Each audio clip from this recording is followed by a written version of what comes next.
Assalamualaikum warahmatullahi wabarakatuh. Alhamdulillah wa syukurillah ala ni'amillah. Wassalatu wassalamu ala rasulillah Sayyidina wa maulana Muhammad ibn Abdillah wa ala alihi wa ashabihi wa man tabi'ahum bi ihsanin ila yaumil qiyamah, amma ba'd. Hadratul muhtaramin wal muhtaramat, para mahasiswa mahasiswi prodi tadris IPA Fakultas Tarbiyah IN Kudus yang saya hormati dan yang saya banggakan.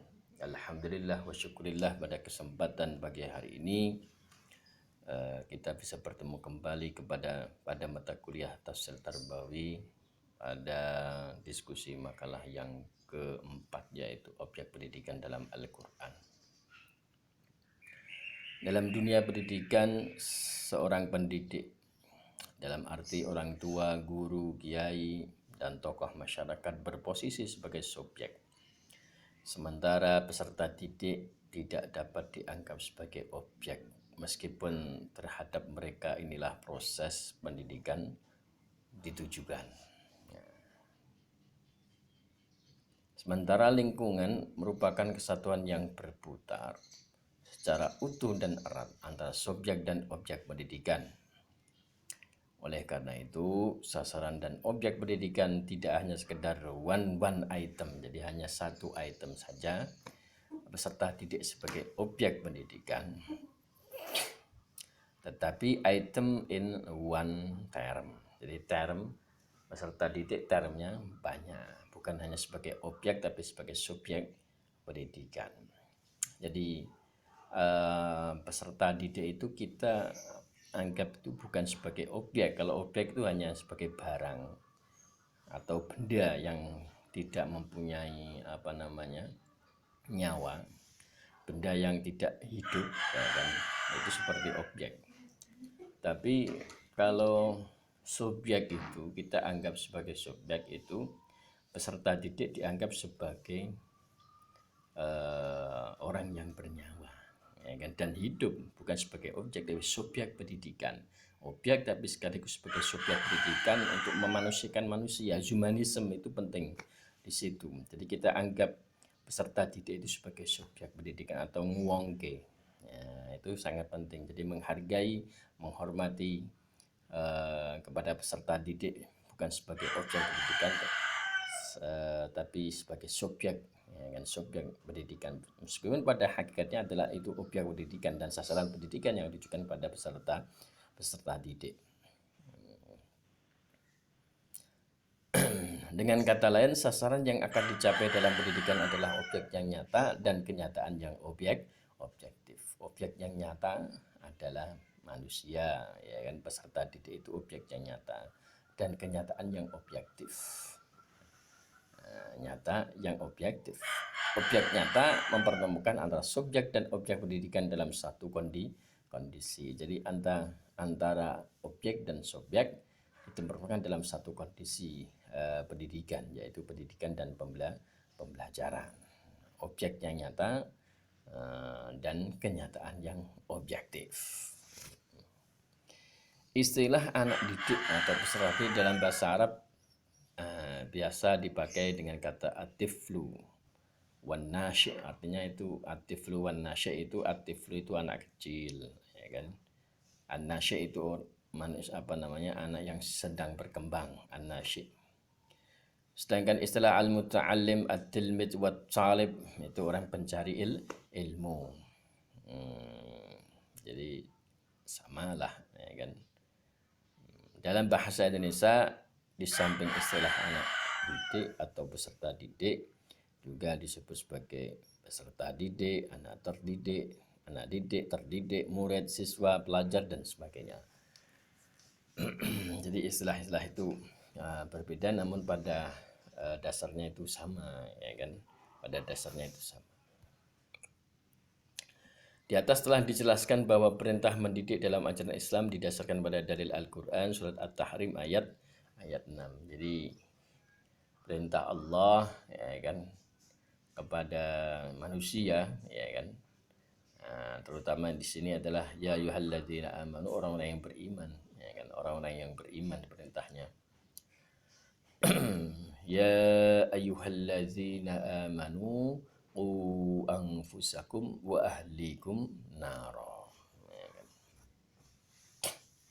'Alaiha malaikatun ghiladun syidadun la ya'sunallaha ma amarahum wa yaf'aluna ma yu'marun. Jadi di sini artinya ya ayyuhallazina amanu, wahai orang yang beriman, ya kan, jagalah. Fi'il amar, jagalah, peliharalah. Anfusakum, diri kalian semuanya, wa ahlikum, dan keluarga Anda sekalian. Naran, dari api neraka. Jadi mendidik itu diawali dari diri sendiri. Ibda binafsik. Mendidik diawali dari diri sendiri. Kemudian ketika diri sendiri itu sudah, wa ahlikum, baru keluarga. Keluarga itu siapa? Yaitu istri dan anak. Keluarga kecil dulu. Jadi barometer keberhasilan pendidikan itu dari keluarga. Kalau keluarganya sudah nggak bagus, ya kan, mendidik istri dan anaknya juga nggak bisa, mendidik diri sendiri juga nggak bisa, maka dia tidak bisa mendidik orang lain di RT, RW, masyarakat, kecamatan, kabupaten, dan sebagainya. Itu nggak akan bisa, karena pendidikan yang kesuksesan, keberhasilan pendidikan itu dimulai dari keluarga. Ya kan, contoh, ya kan, orang-orang yang sukses, orang yang berhasil, tokoh-tokoh nasional, tokoh-tokoh yang penting yang ada di dunia itu berasal dari keberhasilan pendidikan di keluarga. Ya, tanpa itu nggak bisa. Di dalam ayat ini yang diperintahkan untuk mendidik adalah orang yang beriman yang telah dewasa atau mukallaf, bukan anak-anak yang belum dewasa atau belum mukallaf. Jadi tanggung jawab pendidikan terletak pada orang yang telah dewasa, khususnya orang tua atau sang bapak wali, sedangkan yang dididik adalah diri sendiri, keluarga, khususnya istri dan anak-anak. Itu baru ketika istri dan anak-anak itu sudah, baru pada saudara-saudara yang lain, keluarga-keluarga yang lain. Dari keterangan tersebut dapat dipahami bahwa dalam konsep pendidikan Islam dikenal adanya anak didik yang belum dewasa, ya kan, yang diambil dari kata wa ahlikum, ya kan, anak didik yang belum dewasa, anak-anak yang belum dewasa, yang belum baligh. Dalam Islam itu, dalam fikih, ya kan, anak yang belum baligh itu belum dewasa adalah belum baligh. Kalau laki-laki umur 15 tahun kurang lebih, kalau perempuan umur 9 tahun, ya kan, batasannya adalah baligh. Tapi kalau dalam pendidikan Islam, batasan dewasa itu bukan baligh. Orang yang baligh, anak baligh 9 atau 15 tahun itu belum dikatakan dewasa, masih anak-anak. Dewasa itu sudah mandiri menentukan diri sendiri, kemudian memecahkan problem sendiri, kemudian memutuskan sendiri, itu namanya sudah dewasa. Dalam mahasiswa itu sudah dewasa sebenarnya itu. Yang belum dewasa itu sebelum mahasiswa itu belum dewasa. Tapi kalau sudah mahasiswa sudah dewasa, kan, sudah baligh, maka bukan disebut anak-anak lagi, ya kan, anak pelajar SD atau MI, MTS, Alia, itu anak-anak pelajar. Tapi kalau sudah mahasiswa bukan anak mahasiswa lagi, tapi maha, ya kan, bukan siswa lagi tapi mahasiswa. Nah, gitu. Ditinjau dari segi tingkatan wewenang dan tanggung jawab untuk, ya kan, maka berdasarkan ayat di atas, seorang bapak menempati wewenang yang tertinggi dan mengemban tanggung jawab yang berat terhadap pelaksanaan pendidikan istri dan anak-anaknya. Sedangkan sang ibu menempati urutan kedua, dan urutan yang ketiga terletak di pundak anak yang tertua. Jadi urut bapak, ibu, ya kan, ya memang yang mendidik seperti itu. Bapak, ibu, kemudian anak-anak. kan anak-anak yang tertua, anak yang tertua dulu, baru anak-anak yang berikutnya.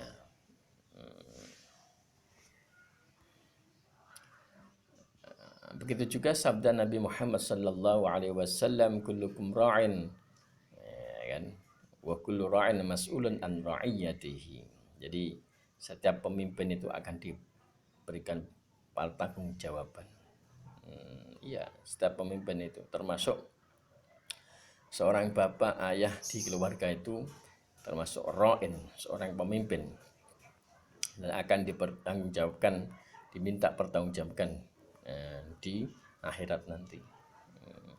Di dunia jelas kita dilihat orang lain bagaimana kita mendidik istri dan anak-anak kita. Tapi di akhirat juga dipertanggungjawabkan apakah Anda sudah berhasil mendidik istri dan anak-anakmu menjadi orang-orang yang soleh dan solehah. Lelaki adalah pemimpin dalam keluarganya dan ia akan diminta pertanggungjawaban atas kepemimpinannya, dan wanita adalah pemimpin dalam rumah suaminya dan kelak ia akan diminta pertanggungjawaban atas kepemimpinannya. Jadi begitu juga perempuan, istri sebagai istri itu pemimpin bagi anak-anaknya. Al-ummu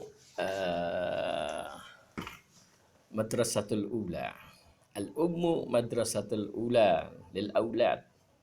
Ibu adalah madrasah pertama bagi anak-anak. Ibu itu madrasah pertama.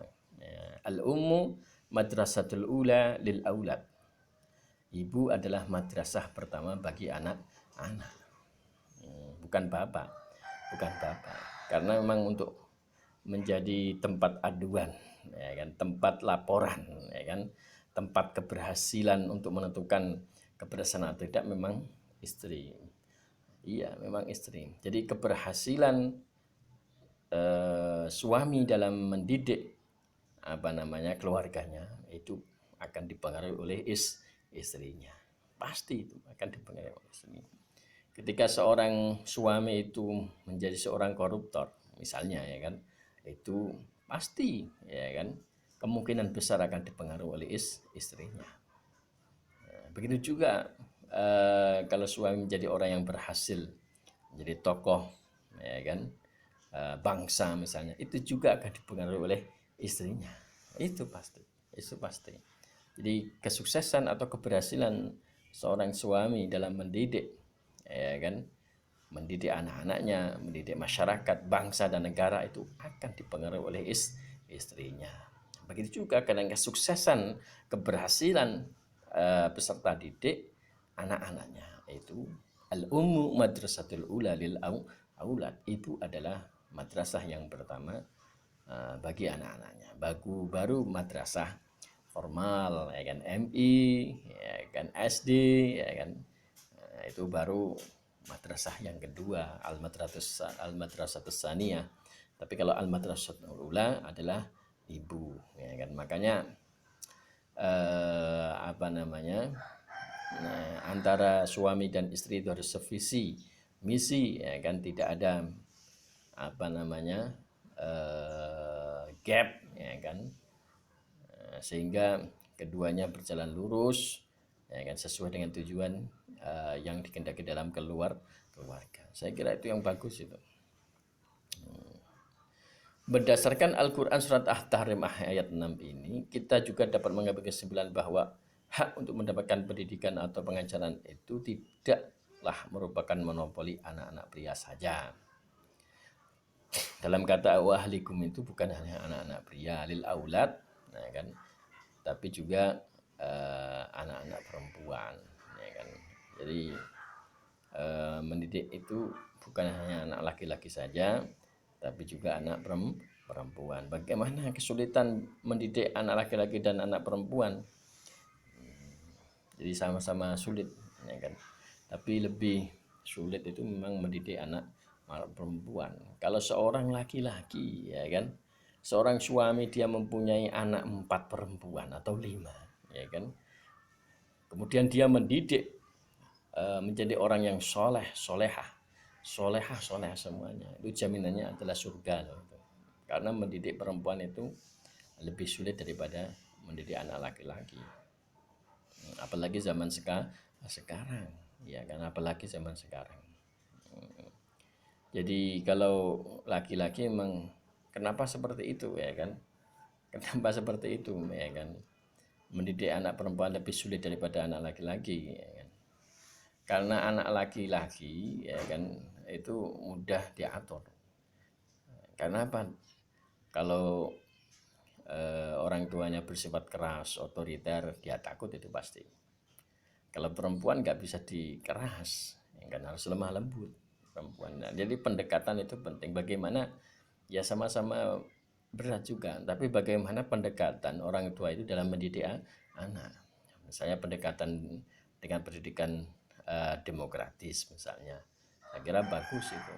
Bukan otoriter ya kan, bukan liberal ya kan, mendidik anak itu yang demokratis. Saya kira pinter-pinternya orang tua gitu kan, pinter-pinternya orang tua. Nanti kalau besarnya itu anak kecilnya sudah bagus dididik ya kan, nurut kepada orang tua, selalu berdoa kepada Allah, mendoakan ke apa namanya anak-anak yang menjadi orang yang soleh solehah, ya, nanti yang berbahagia adalah kedua orang tua, ya kedua orang tua. Anak merupakan titipan ataupun amanah dari Allah yang sangat berharga dari orang tua yang harus merawat, melindungi, serta mendidiknya dengan baik. Ketika dewasa akan tercermin dari kepribadian serta intelektualnya yang merupakan kilas balik dari pendidikan yang diperolehnya sewaktu kecil. Dengan kata lain sangat tergantung kepada pendidikan masa kecilnya yang menjadi fondasi bagi tegaknya suatu kepribadian. Ya kan? Jadi memang bagaimana pendidikan anak-anaknya ketika kecil. Kalau pendidikan agamanya, terutama agamanya itu kuat, ya kan, saya kira nanti besarnya menjadi lebih baik. Pendidikan keimanan, ibadah, akhlak itu harus ditekankan. Orang tua sangat berperan untuk memberikan warna serta nilai-nilai yang terbaik. Ya kan? Hal ini semua dapat terjadi karena orang tua dan lingkungan punya andil dalam menentukan nasib anak bagi kehidupan mereka selanjutnya. Jadi orang tua itu, peran orang tua sangat besar sekali. Sangat relevan dan aktual bila kondisi di atas diangkat dan dijadikan isu positif bagi setiap orang, baik orang tua, masyarakat, institusi yang bersinggungan langsung dengan pendidikan, untuk menempatkan masalah pendidikan anak sebagai salah satu poin bagi kelangsungan bangsa, negara, dan agama. Ya kan, pendidikan anak itu sangat penting.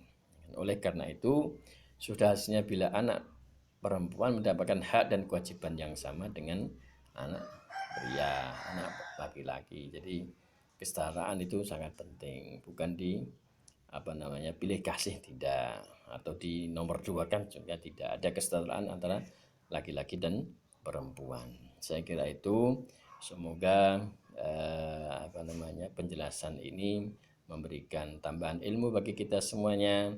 Apabila ada kesalahan dan kehilafan dari saya mohon maaf yang sebesar-besarnya. Wallahul musta'an ila tariqil hasan.